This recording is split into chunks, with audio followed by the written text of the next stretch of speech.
CEU Medieval Radio, Past Perfect, the talk show about medieval and early modern culture. Hello and welcome to Past Perfect, CEU's Medieval Radio's podcast about everything medieval and early modern. My name is Kar Schuil and I'm joined here today by Juan Manuel Rubio Arevalo. He is a Ph.D. candidate at the Department of Medieval Studies of the CEU. Juan obtained a master's degree in history from the Universidad de los Andes in Colombia and a Master of Arts in Medieval Studies at the CEU. His research interests include history of the Crusades, church history, and biblical exegesis. Today, however, he's joined us to talk about medievalisms, video games, and education that all come together in his Ph.D. project Deus Ludit, Crusader medievalisms, procedural rhetorics, and the approach of contentious past in video games. Welcome, Juan. Thank you very much for your invitation. I'm always very happy to talk about video games because, I'm a massive nerd and I love video games, so yeah. Thank you. Actually, I thought it was maybe first interesting to hear a little bit more about this PhD project, also what inspired you to do this. They are not the common topics in the medieval studies department. Right, so a big part of the inspiration for the project comes from my own personal experience. I've been playing video games since I was very little. My very first approaches to history was through video games. I always tell everyone, half joke, half truth, that one of the reasons why I'm a historian is because I used to play too much of Age of Empires when I was little. My mom always said that it was never going to take me anywhere, but now I'm here, so the joke's on her, I guess. And of course, part of the problem is that because I had a very bad history teacher when I was in high school, my first historical knowledge was through video games. And then when I got to the university, all surprised, a lot of the things that I had thought that I had learned were actually wrong, but they were very convincing within the environment of the game. And part of the inspiration comes precisely from that, from not only trying to see how video games remediate history, but also thinking about how can we actually use them to convey history in a more meaningful way. Precisely part of the problem is that we as scholars, I think we are very much aware that we are never going to have the reach of a mass medium, right? Be it a film or be it a video game. And I think that we should be able to use this type of tools that we have available to us to approach as much people as we can with meaningful approaches to history. That's the basic inspiration where the project comes from. And could you just say in 2 sentences or 3, really concrete, what do you do? So what the research does basically is to see how a set of video games remediate the Crusades. The reason why I focus on the Crusades is because I call it a mid-polemical historical topic, meaning that it is very contentious nowadays because of the way in which crusading medievalisms are used in political discourse. Far-right movements love the Crusades to talk about immigration or to talk about multiculturalism. This also applies to the case of Islamist groups who also love crusading medievalisms. But they are not as polemical that you cannot play at them. So you can play to be a crusader in a way that, for example, you cannot play with the Holocaust or you cannot play with slavery. So part of the problem is precisely that. Let's try to see what these games do when they take the Crusades and they simulate them. What do they ask the player to do? And on the other hand, also a concern on how can we use them as pedagogical tools. And for this, I carry out a series of workshops with general audiences. It's really open to anyone who is not a historian of the Crusades, who likes video games, and I give them some material, they play the game, and then we have an interview, and it is to try to combine these 2 elements. So my own analysis and my own theoretical approach to the games, and also what is a non-specialized audience seeing in this game, and what do they get out of it? That's basically what I do. Okay, interesting. And I was reading up on your research, on your profile, and you mentioned there a Ludo narrative, and I was quite fascinated because Ludo reminds me of Johan Huizinga's Homo Ludens. So I was wondering, how did you come to the approach? What is it, and what are the inspirations behind it? Right, so of course Huizinga's text is the foundational text whenever we talk about game stories, right? His book is from 1939, if I remember correctly. And his whole point is how playing is a ritual cultural experience, right? It's not just the play for playing's sake, because babies play, animals play, but that's not the same as a football match, right? And he recognizes a series of categories when we think about playing. We do it for fun. It's a disinterested activity. It's an activity that you engage with freely. It's a limited activity in a space and a time, and more importantly, it's modeled by rules. And that is precisely what I try to focus on the research and where the element of ludonarrative comes into. Because video games, when you think about it, they do not offer you just a simple narrative of the past. A simple narrative of the past, you can get it in a book, you can get it in a movie. But when you're playing in the game, you are part of the narrative that is taking part of the screen. You're actively acting upon the events, potentially changing history depending on what the game allows you to do or not. And ludonarrative is precisely that. The interaction between the action of playing and the narrative that the game is giving you, and how does that combine to give you a historical argument. Is that also where this difference between learning from a book and learning from a video game is, or are there more differences? That's what I would say is like the essential difference and where the essential approach comes into, right? Because part of the issue, for example, working with this type of medium, although game studies is like a very fast-growing area of research in the last couple of years with the growth of the video game industry, which is massive. It makes a lot of money. It's also the idea that video games still within some academic circles it's just inaccuracies, it's just pastime, and that's it. But I think that's where precisely the mistake lays, right?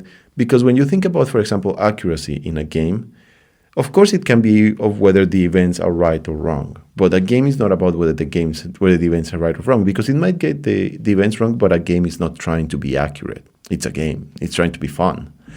It's more about what the game is asking you to do. And through the action of acting and playing and engaging with a set of rules and the thought process that goes in your head, that's like the key difference on how you, for example, approach history in a book and how you approach it in a game.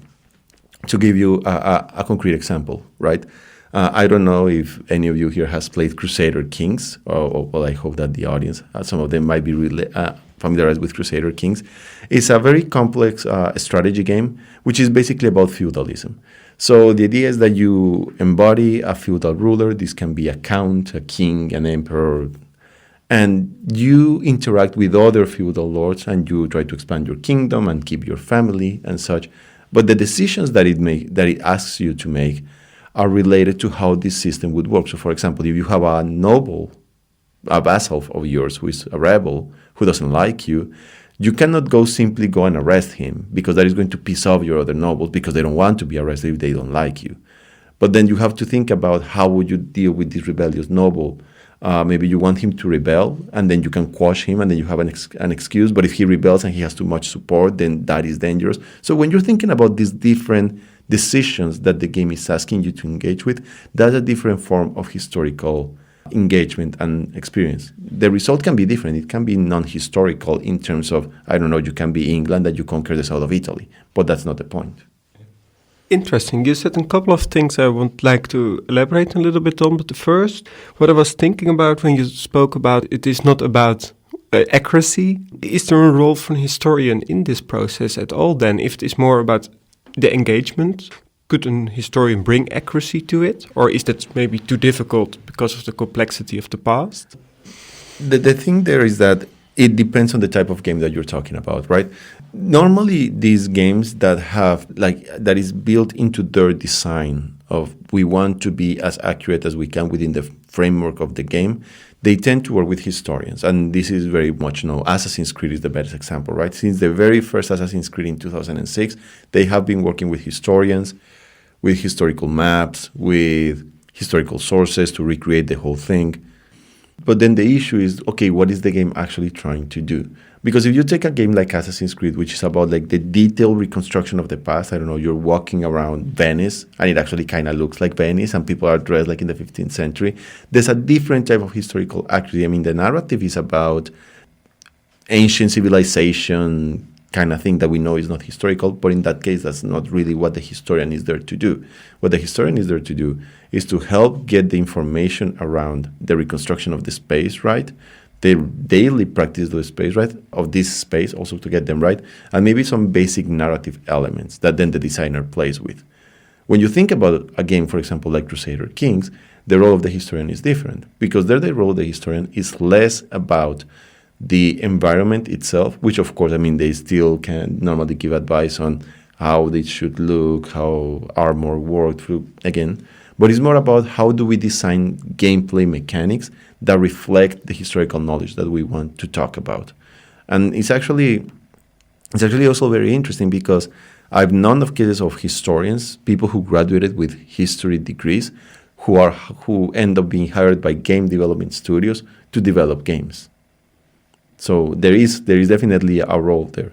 Of course, what we have to keep in mind is that judging a game just by its accuracy in terms of it got this right and this wrong and this right and this wrong, that's rather boring and dull. It doesn't say much. It's really about how the game constructs a narrative of the past using the elements of the game.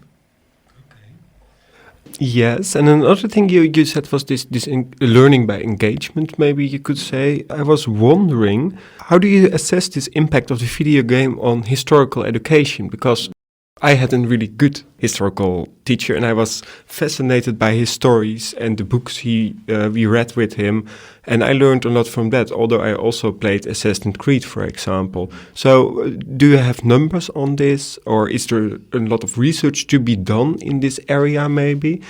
Because, it is quite an important thing to know. If this, for example, would be a really big impact. That's an interesting question, right? Because I think it depends. So to give you an example, the American Historical Association, they carried out a general survey in 2021. And in this public survey that they made is about public history, how people understand history, and how they engage with history. When they were asked where these audiences got their historical information, none of the top 5 sources were as academic.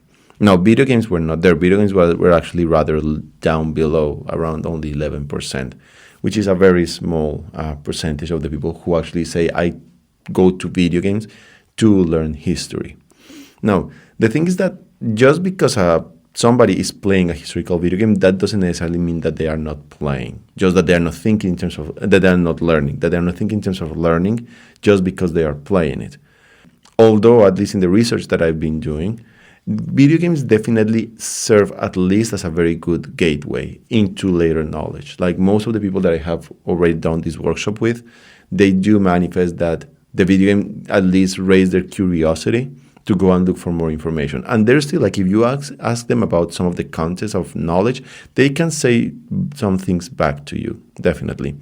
However, and this is like the thing that is really important in all of this, is about, when you play a game, it's about fun. And then it's about what is the type of information or notion of history that you're getting in the background as you're playing a video game. An example that I really like is Call of Duty. When you play a Call of Duty game, it tells you this very idea of World War II, like as it happened, quote unquote, because the buildings look like that, and the guns look like that, and the uniforms could look like that. But when you actually think about the narrative or the framework, it's a very distorted version of World War II because you're never faced with the horrors of World War II, which begs the question, can you actually have this type of experience? And from that perspective, then the question would be, a player might not be thinking that they are learning about World War II in their head, but they are absorbing a version of the narrative definitely through that. In that sense, video games are not very different from traditional historiography. They just take the past, choose some things, and create a narrative around it. And then the question would be, what is a person getting out of it? They definitely get something out of it. What they get depends on the type of game and also what is the type of engagement that they are looking into it. Okay, that's an interesting thing you say. But I was thinking about when you talked about like this narrative, and in books and in movies, there is a review of it that also outlines this narrative or says, okay, this is from this certain perspective. Mm-hmm. Should we also do this for video games in this way? I do think so. And I do think so. On the one hand, because when we think about reviews for video games, they're often mostly done by video game journalists focusing on the gaming side, which is fine, right? And again, then they are video games, and they are about being fun. But when it comes about actually the type of narrative that it is giving you, I do think it's necessary. And the example that comes to mind is one of the games that I'm working with that is called Ancestors Legacy. It is a 2018 video game developed by a Polish studio called Destructive Creations. Now, this is a studio that has some problematic history in association with far-right movements in Poland. And some of these ideas kind of seep into some of their games. When I was playing as Ancestors Legacy, and when I finished the two Crusade campaigns that were about the Crusades, or at least when I finished the first one, the Teutonic Knights one, it seemed like in general, like pretty okay to me. Like there was not necessarily something that caught my attention right away, because the game is accurate in the chronological sense. So the events follow chronologically as they should, with, of course, minor details for narrative purposes, but that's to be expected on the game, whatever.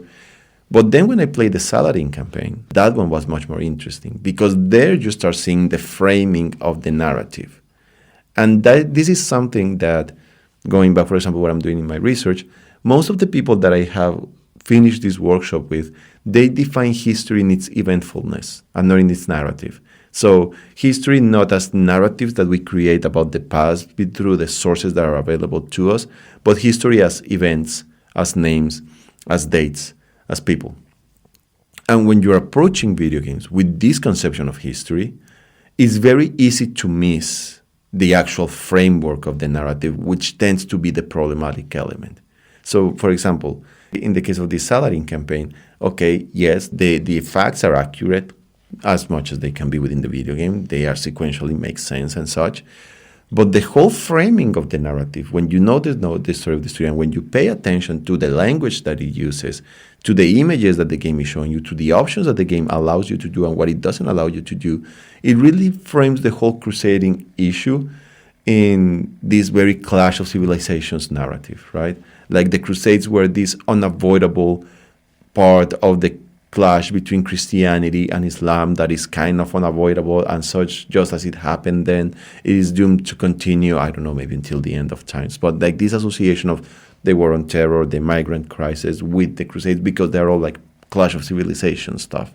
In that sense is where I believe that academic reviews of these games are actually a very useful tool. Not only to point out to other scholars like, hey, this game does this, we can use it in this way academically or pedagogically, but also to point out where are like those problematic narratives that video games tend to use very recurrently, which of course like makes sense, they want to sell, right? And it's easier to sell if you use what you assume the audience is going to know.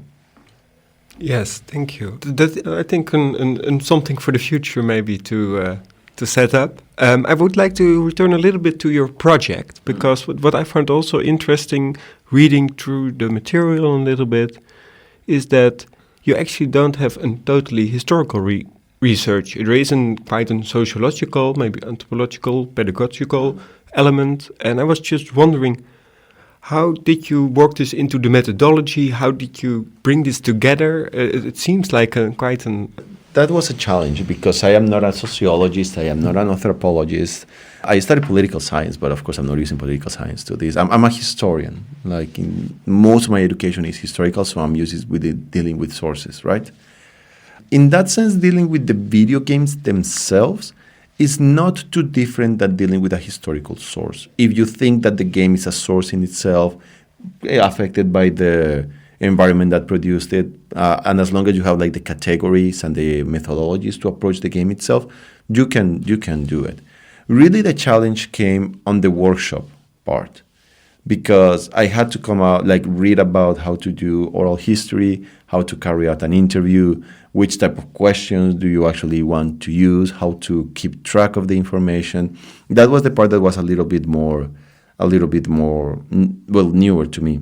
And the other part that was also unfamiliar that I had to read about to actually get acquainted to it is media studies and cultural studies.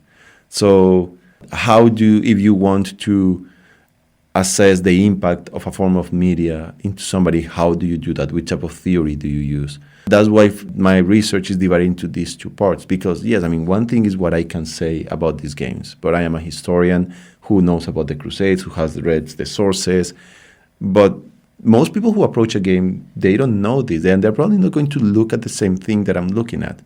In that sense, then you have to try to come up with a model in which you do not bias them too much to what you want them to answer you, but also not handhold them so that you end up just guiding their answers immediately. That was the challenging part. And it's something that I'm still working on. Like as I do the interviews, new questions pop in my head that maybe are better, that end up replacing previous questions that are not giving me the type of information that I'm looking for, not because they're not relevant, but it's because it's too vague, for example, and I need something more concrete. That has been really the most challenging part. Not that much the analysis of the games. It's really the interviews and the interaction with audiences what has proved to be more difficult, definitely. Okay.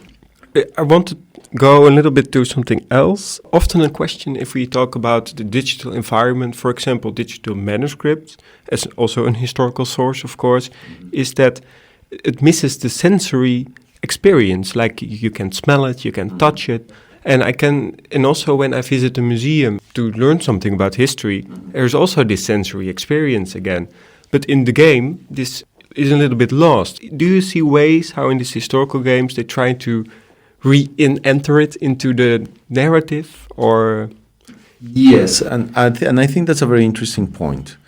Because, of course, if you think in the physicality of the object, that's obviously definitely lost, right? In the end, you're in a virtual space in which you're not actually physically walking around the stuff.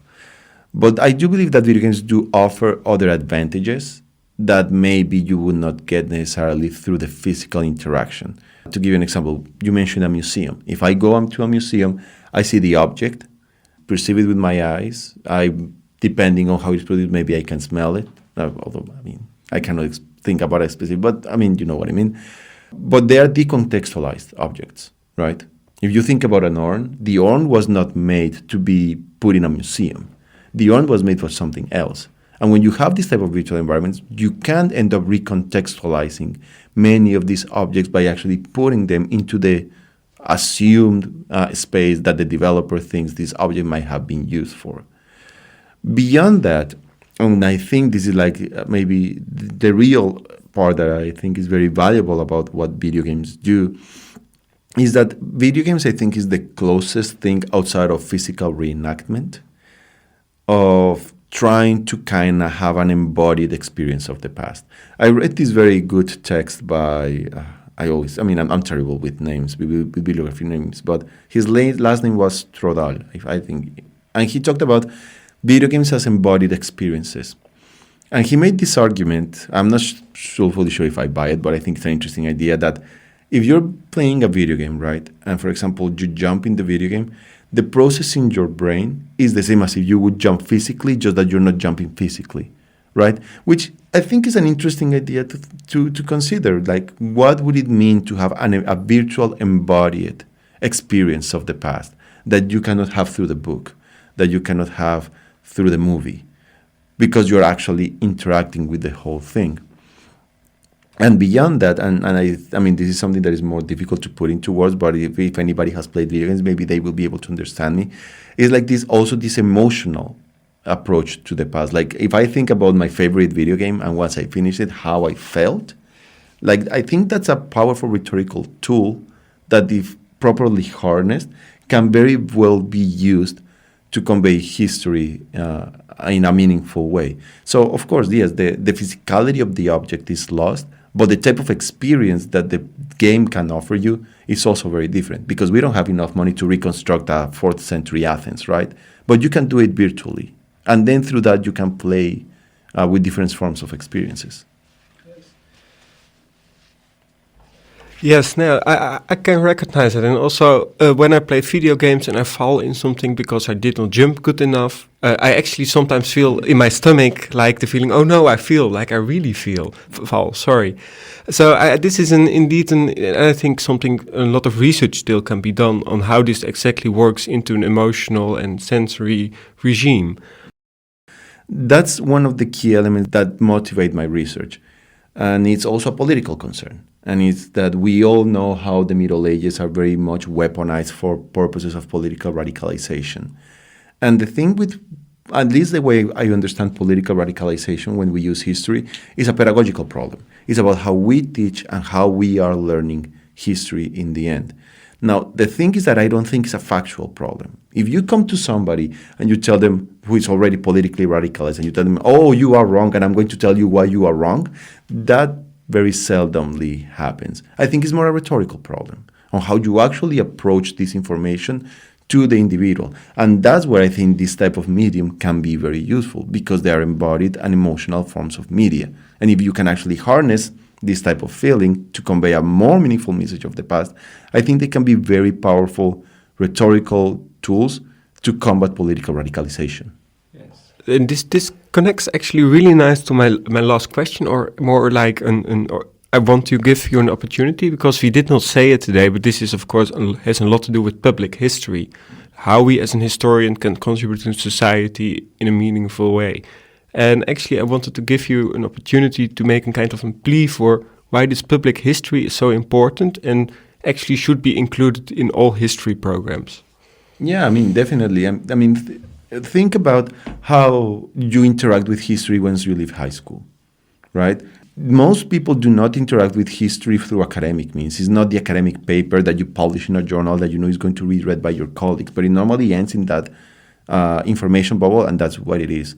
Or unless you're like a really accomplished public scholar, you're not going to have the reach of Assassin's Creed. Assassin's Creed is going to reach more people than you, and that's simply unavoidable. And I think that just to dismiss this type of media because, oh, it's just a game, oh, it's just a movie, it's irresponsible for us as scholars, because we complain a lot of how audiences or the general public do not know enough history, and how not knowing enough history then leads to political problems, economic problems. But then the question is, what are we doing then to popularize what we do? Because if we just limit it to the book, to the paper, and to the class, well, we are just reaching very, very few amounts of people. Then what right do we have to complain, right? On the other hand, the thing is that, at least in my experience, when you do not do it necessarily through a very academic, like academically spaced way, people like history. People like to tell stories. People like to hear about the experiences of other people in the past that are relatable. And why not then use this type of media that is popular, that is fun? A lot of recent pedagogical literature is about active learning and the gamification of learning, because it's fun, it's an interesting way of learning. Why not use this type of tools? It's better than just, this doesn't mean that academic work is not important. Obviously, academic work is important. It's important to publish because you need feedback from your community and all this kind of stuff. But we cannot simply stay there, because if they stay there, then who is going to really take our ideas seriously? Thank you. I think that it shows how important it is that you, as a young historian, already are brought in contact with options to do this, are educated about how to write for a broader public, and that this project and also this topic is really going nicely into this. Yeah, and I would add something extra to that. Because even when you look at tabletop games, many tabletop games are historically themed, right? So that's also what I would say to, for example, younger historians who are like beginning in their careers or are carrying their studies, like also try to think about how else can you convey the argument of your research that is not just an academic paper. Because again, writing academic papers is important, but that's like the only thing we do in classes. And we can become very good at writing academic papers, granted, but how many people are going to understand your argument just through the context of an academic paper. You can make also very powerful historical arguments using rules and game mechanics. It's just a different way of conveying historical information. It's not more valid or less valid. Of course, it is molded by its medium and by what you want to do, but it's a rhetorical tool to convey information in the end. Could you give a quick example of that? Because I think I understand it, but it seems still a little bit abstract, what you said. To give you a basic example, Monopoly, right? When you play Monopoly, Monopoly is abstraction of how the capitalist system works. And what you go through Monopoly is you go around, you build, you get properties, you invest in the property, and there is a point in which you end up accumulating all the money because you have the most amount of properties. That is an argument. What is Monopoly saying about capitalism? If you want to get rich, it's not through work, it's through accumulation of property. That's an example. And you can do the same with history. I mean, let me think about a concrete example. I mean, Crusader Kings, because it's the one that we've been mentioning, right? When Crusader Kings asks you to engage with other nobles as a personal ruler and not as a nation state, it is giving you an argument of what the game thinks feudalism is about. Personal relations with your vassals, personal relations with other rulers, and personal relations with the church. Of course, it's more complex than that, but it's a very good abstraction because it's a form of decentralized power, right? That's what I mean by conveying arguments through what this author Bogus called procedural rhetoric, taking rules and promoting behaviors and giving you an argument through that. If anything, a final example, think about the law in our societies. When society is telling you, you shall not kill because if you kill, you go to jail, it's giving you an argument, killing is bad. That's a really clear argument indeed. We are now coming to the end of the podcast. First of all, I would like to thank Juan for his presence today, to join us, to talk about this fascinating topic of his PhD project. And I think everyone would join me with wishing you a good luck and a lot of success with finishing it. No, thank you, and thank you to the crew of the Medieval Studies Radio for inviting me. And if anything, some final words. If you are a historian who likes video games, it is possible to do research about it. There is job venues for this, and it's a very interesting way of approaching the past.